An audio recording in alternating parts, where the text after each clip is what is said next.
Hey Habibis, today we are at Rumaan Hyderabadi restaurant.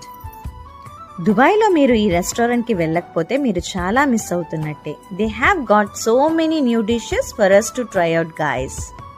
వీళ్ళ దగ్గర చాలా ఫ్లేవర్ఫుల్ అండ్ అథెంటిక్ స్టార్టర్స్ ఉన్నాయి. You are definitely gonna love that chicken 65 and chicken majestic. ఇప్పుడు మన బిర్యానీ విషయానికి వస్తే మేము chicken and mutton biryani order చేశాం. మంచి అథెంటిక్ హైదరాబాదీ ఫ్లేవర్స్తో చేశారు. రేటింగ్ అయితే obviously 10 on 10. Also have spacious dining area and ఫ్యామిలీకి పర్ఫెక్ట్ డైనింగ్ స్పాట్ అనే చెప్పాలి. ఎన్ని ఐటమ్స్ తిన్నా ఎంత బొజ్జ ఫుల్గా అనిపించినా డెజర్ట్స్ కోసం బొజ్జలో ఖాళీ స్పేస్ అంటూ ఒకటి దాచుతాం కదా. సో ఆ స్పేస్ని సాటిస్ఫై చేయడానికి Hyderabadi kheer and double ka meetha try చేసాం. 2 ఐటమ్స్ మ్యాడ్ ఉన్నాయి అసలు. మళ్ళీ కలుద్దాం. ఇప్పటికి సెలవు తీసుకుంటూ ఇట్లు మీ దుబాయ్ డాల్ఫిన్స్.